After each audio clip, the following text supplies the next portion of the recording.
大家好，今天给大家带来的是萨金特的名画《沃伦夫人和她女儿的肖像》的一个局部，主要是画脸的过程。让我们在画这幅画的过程当中呢，体验一下萨金特是怎么样作画的，他的这种笔触的效果，我们是用什么方法可以把它画出来。首先介绍一下，我今天用到的颜色呢是太白、印度黄、茜素深红、群青、靛蓝，还有一个熟褐。那么在开始画之前呢，我是用丙烯颜料在上面涂了一遍底色，用的是熟褐。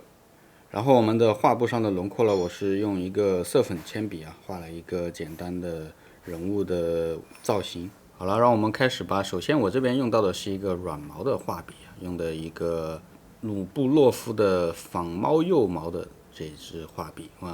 我在画人物的时候经常用到这个笔我觉得这个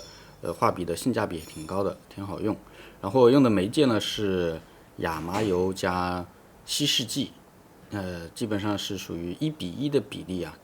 关于使用媒介这一方面呢，有很多同学问过我一个问题就是比如说他在画这个油画的时候，不知道什么时候该用。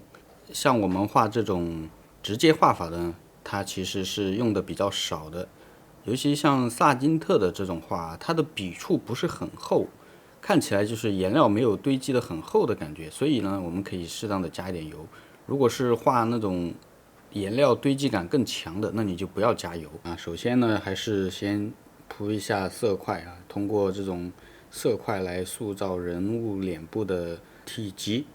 我们现在是临摹他的画所以用我现在的这个方法来塑造。如果是萨金特他在现场画的时候呢，他可能会更加的轻松一些。我们临摹的时候呢，要尽量的要接近一些他的原作。如果按照他的方法的话，我们应该是先把整个脸都铺上一遍颜色，然后再在上面找一些细节，而不是像我们现在这样先把轮廓画好，再去铺颜色。就是说他的作画的方式呢，更多的是先铺颜色，再去找他的轮廓。根据对萨金特作画的细节的一些记载就是比如说他画这个人物的轮廓，如果出现那种画出来不满意的时候，他一般会把它刮掉，然后重新再画，而不是在原来的轮廓上面反复的去找。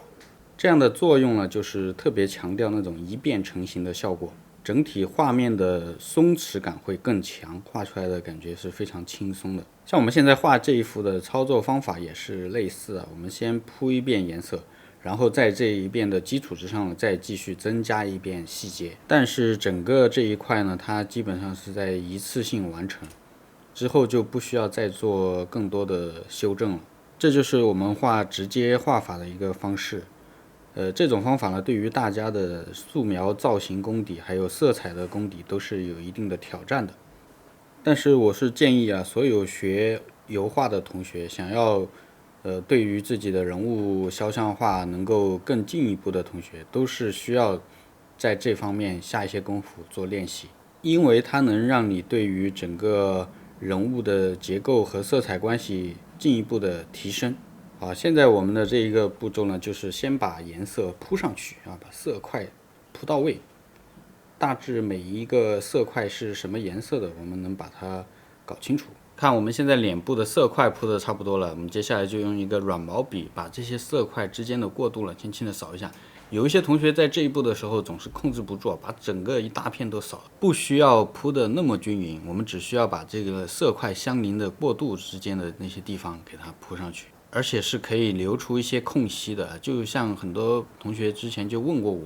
为什么我们在画的时候要先铺一遍底色？铺底色的作用就是让这个底色在这些笔触之间的空隙里面露出来，它能够起到一个留白的作用。这里需要注意的就是当你在扫这个颜色的时候呢，要把之前笔上面的颜料给它擦掉，手上拿一个餐巾纸或者旁边拿一个这个擦笔的纸和布。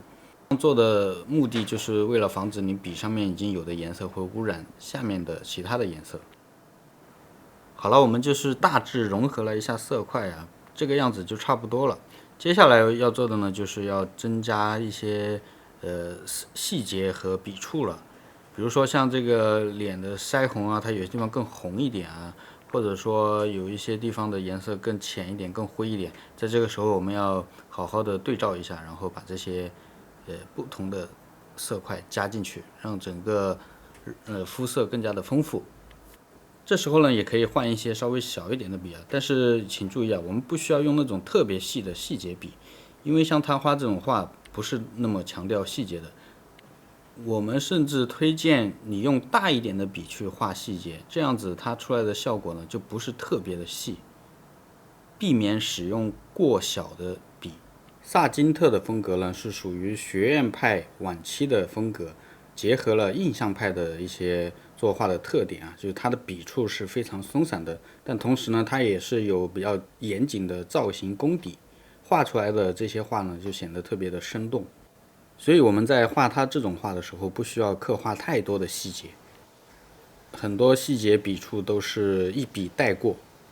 随着我们一点一点的增加细节，深入这些细节的部分，你可以看到整个脸呢是越来越丰富了，越来越真实了。但是呢，你一定要注意，不能够把这些笔触都消掉，这些笔触是一定要保留着的。还有一个规律呢，就是亮色的部分笔触更明显，暗色的部分呢笔触更弱、更朦胧。但是我们在暗色的部分呢，可以增加颜色的变化，就比如说，你看它脸部的这个暗部啊，它有的地方是偏灰偏绿的，有的地方是偏黄偏，有的地方是稍微偏红啊，有这种色彩的变化。但实际上呢，它如果调成黑白的颜色的时候，你看不出来这上面的这些色彩的变化。这样子整个暗部它是和谐统一的，而亮部呢又是有突出的重点的。这样一幅画，它的效果虚实就有了。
那么画到这儿呢，我们这个人物的脸部就差不多了啊。画完这个夫人，我们再画她的女儿。